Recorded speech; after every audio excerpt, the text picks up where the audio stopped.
তো আজকে কম্বোডিয়া সম্পর্কে আপনাদেরকে দারুণ কিছু তথ্য দিব। কম্বোডিয়া উন্নত দেশ, Cambodia third world growing country, মোটামুটি মালয়েশিয়ার মতোই দেখতে একটি দেশ। প্রচুর পরিমাণে ডেভেলপ করেছে তারা বিগত কয়েক বছরের মধ্যে, অনেক গ্রো আপ করে গিয়েছে। এখানে অনেক ইন্টারন্যাশনাল ট্যুরিস্ট সেখানে রয়েছে। দেশটির অর্থনৈতিক দিক থেকে এগিয়ে যাওয়ার পিছনে রয়েছে এদের বিদেশি ইনভেস্টমেন্ট। যেহেতু কম্বোডিয়াতে প্রচুর পরিমাণে তেল গ্যাস মজুদ রয়েছে এবং ট্যুরিস্টদের জন্য ভালো একটি জায়গা, প্রচুর পরিমাণে বিদেশি ইনভেস্টমেন্টে গড়ে উঠতেছে কম্বোডিয়া। তো কম্বোডিয়া মোটামুটিভাবে এখন একটি ভালোই উন্নত দেশ। এখানে অনেক শান্তি দেশ, লোকজন অনেক শান্তিপ্রিয়, এখানে অনেক ভালো অবস্থায় থাকে। সেখানে পাশের দেশ রয়েছে থাইল্যান্ড, লাওস এবং ভিয়েতনাম। চলাফেরায় রয়েছে এখানে অবাধ স্বাধীনতা। অবাধ স্বাধীনতা কেন বলছি? এখানে অবাধ স্বাধীনতা বলতে আমাদের বাংলাদেশ থেকে যারা এখানে আসছেন কাজের উদ্দেশ্যে যারা ওয়ার্ক পারমিট ভিসা নিয়ে আসতেছেন এবং যে কোনোভাবে কাজ করছেন, ব্যবসা করছেন, পাসপোর্ট কিন্তু যার পাসপোর্ট তার নিজেদের কাছেই রয়েছে এবং রাস্তাঘাটে কোথাও কোনো পুলিশের হয়রানি হয় না, কোনো ধরনেরই না। এরকম কোনো ঘটনাই শোনা যায়নি যে আজ পর্যন্ত পুলিশ রাস্তাঘাটে থেকে কাউকে পাসপোর্ট ভিসা চেক করেছে, এরকম ঘটনাই নেই। সুতরাং অবাধভাবে এখানে স্বাধীনভাবে চলাফেরা করা যায়। যারা এক কোম্পানিতে কাজ করছেন, কাজের ভিসা নিয়েছেন, কাজ করার জন্য তো আসলে এর আগে এখানে বিজনেস ভিসা চলতো। তো যারা বিজনেস ভিসা নিয়েছেন তারা সেই কোম্পানি থেকে অন্যান্য কোম্পানিতেও কাজ করতে পারছেন। অনেক বাংলাদেশিদের সাথে কথা হয়েছে, অনেক ভালো এক্সপিরিয়েন্স হয়েছে কম্বোডিয়া সম্পর্কে। যারা রয়েছেন এখানে বাংলাদেশিরা, এখানে প্রায় 1,500 থেকে 2,000-এর উপরে রয়েছে বাংলাদেশি। এক্স্যাক্ট হিসাবটা কারো কাছেই নেই, তবে সবারই কথা যেটা যে 1,500 থেকে 2,000-এর উপরে বাংলাদেশি এখানে রয়েছে, সম্মানের সাথে কাজ করে যাচ্ছে। বাংলাদেশিদেরকে অনেক সম্মান করে তারা। এখানে কোনো ধরনের কোনো অপ্রীতিকর ঘটনা, মানে বাংলাদেশিদেরকে নিচু করে দেখা বা কোনো ধরনের কোনো অপ্রীতিকর ঘটনা কিন্তু কম্বোডিয়াতে নেই। তো আগে বাংলাদেশিরা এখানে কিভাবে এসেছে আমরা একটু এই জিনিসগুলো জানবো। আগে বাংলাদেশিরা এখানে ট্যুরিস্ট ভিসা এসেছে, বিজনেস ভিসা এসেছে। বাংলাদেশের সাথে দ্বিপাক্ষিক চুক্তি সম্পূর্ণ হওয়ার আগে কম্বোডিয়াতে এই ভিসাতেই আসলে কাজ করা যেত, যেটা বিজনেস ভিসা। সবাই কিন্তু এখানে এইভাবেই এসেছে। 1,500 থেকে 2,000 মালয়েশিয়া থেকে প্রচুর পরিমাণে বাংলাদেশি এখানে রয়েছে, তারা কম্বোডিয়াতে এসেছে এবং কাজ করছে। তারা প্রায় 1 থেকে 1.5 বছরের উপরে রয়েছে কম্বোডিয়াতে।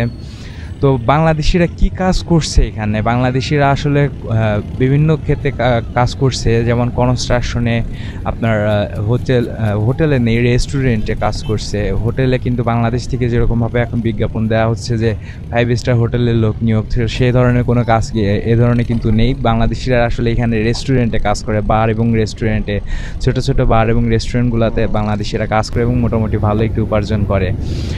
তো আরও কিছু কিছু ফ্যাক্টরি রয়েছে, যেমন তামা ফ্যাক্টরি, তারপরে স্টিল ফ্যাক্টরি, এসব জায়গায় বাংলাদেশিরা কাজ করছে।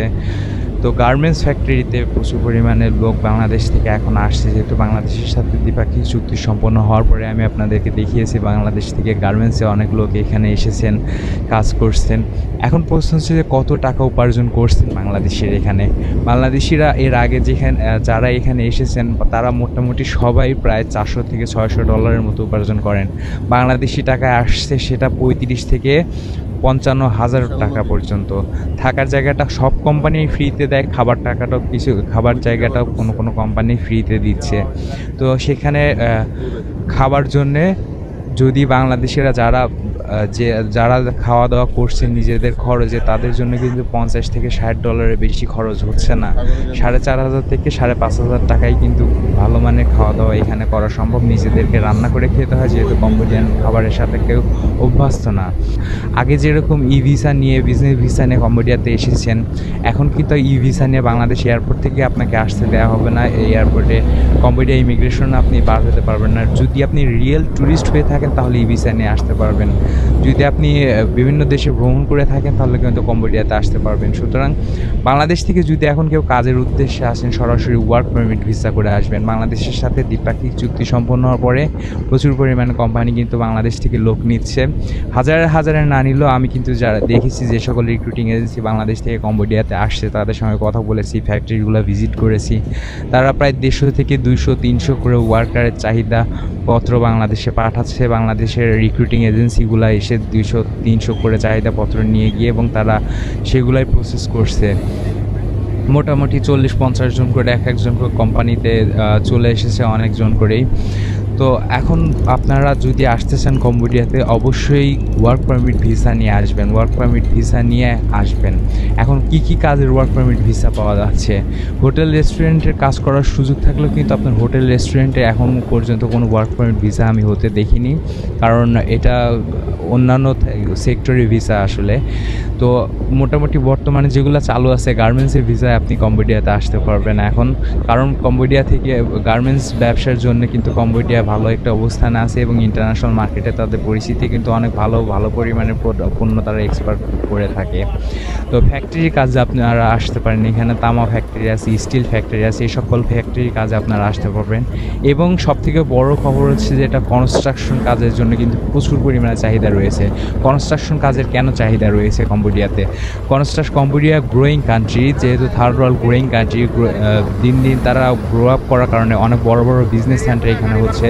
পুরা রাজধানী শহরগুলোতে অনেক বড় বড় প্রজেক্ট, চায়না জাপানের আন্ডারে যে সকল প্রজেক্ট তৈরি হয়ে যাচ্ছে, প্রচুর পরিমাণে কনস্ট্রাকশন লেবার এখানে প্রয়োজন। তো লেবার এখানে কিন্তু প্রয়োজন হচ্ছে। তো রেস্টুরেন্টে কাজের জন্য বাংলাদেশের আগে যারা এসেছেন তারা কিভাবে কাজ করছেন? আসলে কম্বোডিয়ানরা অতটা ইংলিশে দক্ষ না। তো কম্বোডিয়ানরা ইংলিশে দক্ষ না হওয়ার কারণেই কিন্তু বাংলাদেশি শ্রমিকদের তারা নিয়েছে, বাংলাদেশিরা সেখানে কাজ করছে, কারণ বাংলাদেশিরা মোটামুটি ভালো যারা ইংলিশে কথা বলতে পারেন এবং মালয়েশিয়া থেকে যারা এসেছেন কাজের দক্ষতা নিয়ে এখানে এসেছেন, তারা কিন্তু ইন্ডিয়ান রেস্টুরেন্টগুলোতে সম্মানিতভাবে কাজ করছে।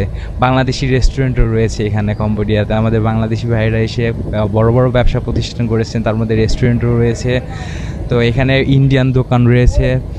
তো এখন বুঝতে পারছেন যে এই সকল কাজে আপনারা আসতে পারবেন। এখন আপনার উপার্জনটা কত হতে পারে? যারা আগে এসেছে তাদের কথা তো বললামই, যারা $400 থেকে $600 পর্যন্ত হতে পারে, কিন্তু আপনার উপার্জনটা তো প্রথমে এসে আপনি এরকম ফ্লোর পাবেন না, কারণ যে সকল কোম্পানির সাথে চুক্তিপত্র হচ্ছে, বাংলাদেশে চুক্তিপত্র পাঠাচ্ছে, তাতে দেখলাম যে সব কিছুই তারা আসলে $300 থেকে $450 মতো উপার্জন বেতন তারা ফিক্সড করে দিচ্ছে। সব থেকে বড় খবর হচ্ছে এটাই যে কম্বোডিয়াতে কিন্তু এই মুহূর্তে সরকার নির্ধারিত কোনো বেতন ফিক্সড নেই। যেমন মালয়েশিয়াতে সরকার নির্ধারিত বেতন আছে যে 1100 রিঙ্গিত, 20 থেকে 22,000 টাকা। সুতরাং কোম্পানিগুলো খুব ভালো বেতন দিয়ে শ্রমিক রিক্রুট করছে, যে কোম্পানি যেরকম ক্যাপাসিটি থাকে। তো $300 থেকে $450 আপনি এখানে এসে অনায়াসে পেয়ে যাবেন, অনায়াসে উপার্জন করবেন। বাংলাদেশি টাকা 29 থেকে 35,000, 29 থেকে 40,000 টাকার মতো আসতেছে এটা বাংলাদেশি টাকার। থাকার জায়গাটা সব জায়গাতেই ফ্রি পেয়ে যাবেন, কিন্তু খাবার খরচটা আপনাকে কিছু কিছু কোম্পানি নিজের উপরে দিয়ে দিতে পারে। সে নিজেরাও যদি খেতে চান তাহলে $50 থেকে $60 বেশি কখনোই খরচ হবে না। খুব ভালো মানের জিনিসপত্রর দাম অনেক কম। তো আপনি আর কিছু কিছু কোম্পানি আছে যে খাবার খরচটা আপনাকে দিয়ে দিবে, সেটা নির্ভর করছে কোম্পানির উপরে। এখন কথা হচ্ছে যে এত বেশি সুযোগ সুবিধা, এত ভালো সুযোগ সুবিধা থাকা সত্ত্বেও কিন্তু আপনাকে এখানে এসে প্রতারিত হওয়ার সম্ভাবনা আছে, কারণ বাংলাদেশ থেকে যে সকল রিক্রুটিং এজেন্সি এখানে আসছেন সবাই যে একেবারে সেইভাবে কাজ করছেন, যেমন মালয়েশিয়া শ্রমবাজার খুললে যেভাবে সবাই কাজ করেন সেভাবে কিন্তু সুযোগ নেই। কারণ গুটি কয়েক, হাতে গোনা গুটি কয়েক রিক্রুটিং এজেন্সি সেখানে এখান থেকে সরাসরি কাজ কিনছে এবং তারাই কিন্তু পুরো বাংলাদেশে সাপ্লাই দিচ্ছে। সুতরাং সেই ক্ষেত্রে আপনার ভিসার কস্ট যদি কমাতে চান, মোটামুটি কিন্তু আপনার ভিসার দামটা অন্যান্য দেশে মালয়েশিয়া থেকে তুলনামূলকভাবে কম। যদি আপনারা সঠিক এজেন্সির কাছে যেতে পারেন, অনেক কম টাকা খরচ করেই কিন্তু আপনারা এখানে আসতে পারবেন। মোটামুটিভাবে এখন কিন্তু দক্ষ এবং অদক্ষ সবাই কিন্তু কম্বোডিয়াতে আসতে পারবেন। কম্বোডিয়াতে আসতে হলে পরে আপনাকে শুধুমাত্র এই আপনার অভিবাসনটা যেন নিরাপদ হয়, এখানে যে এত সুযোগ সুবিধা আছে সব কিছুই যেন আপনি নিরাপদে নিরাপদে উপভোগ করতে পারেন, সেই কারণে আপনাকে কিন্তু অবশ্যই এখানে আগে নিরাপদে পৌঁছাতে হবে। নিরাপদে বৈধ কাজের ভিসা নিয়ে আপনাকে আসতে হবে। কোনো রকমভাবে কাজ করার উদ্দেশ্যে ট্যুরিস্ট ভিসা নিয়ে আসার চেষ্টা করবেন না। এখন কিন্তু বাংলাদেশ এয়ারপোর্ট, কম্বোডিয়া এয়ারপোর্ট, দুই জায়গায় আপনাকে আটকে দেওয়া হতে পারে। আপনি কাজের উদ্দেশ্যে আসলে পরে বৈধ ম্যান পাওয়ার ওয়ার্ক পারমিট নিয়ে কাজের ভিসা এখানে আসবেন। ওয়ার্ক পারমিট ভিসা চালু আছে, প্রচুর পরিমাণে কর্মী কম্বোডিয়াতে বাংলাদেশ থেকে আনছে। এখন কথা হচ্ছে যে এই দেশের সবথেকে বড় অপরাধ কি? কম্বোডিয়াতে সবথেকে বড় অপরাধ কিন্তু এখানে মারামারি করা। কেউ যদি মারামারি করে সরাসরি তাকে জেলে যেতে হবে। আমি খবর পেয়েছি বেশ কিছু বাংলাদেশিরা কিছুদিন আগে মারামারি করে অলরেডি কয়েকজন বাংলাদেশিদের 2 বছরের জেল হয়েছে এখানে। সুতরাং শান্তিপ্রিয় দেশ কম্বোডিয়াতে আপনারা ভালোভাবে এখানে আসবেন, ভালো মানসিকতা নিয়ে আসবেন। ভিডিওটি ভালো লাগলে পর অবশ্যই লাইক করবেন, শেয়ার করবেন, চ্যানেলে সাবস্ক্রাইব করে রাখবেন, বেল আইকনে প্রেস করে রাখবেন, কোনো ভিডিও আপনারা মিস করবেন না। আমার চ্যানেলে আমাদের দেওয়া তথ্য আপনাদের কাছে কোনো রকম কোনো মিথ্যা বা অসত্য তথ্য আমরা দিই না, অনেক যাচাই বাছাই করে নিয়ে আপনাদের কাছে তথ্য আমরা শেয়ার করছি এখানে। সুতরাং অবশ্যই শেয়ার করে সবাইকে দেখার মতো সুযোগ করে দিবেন। আজকের মতো এখানেই শেষ করছি। পরবর্তী ভিডিও দেখার আমন্ত্রণ জানিয়ে অনেকক্ষণ ধরে অনেক লম্বা ভিডিও ধৈর্য ধরে দেখেছেন, সবাইকে ধন্যবাদ।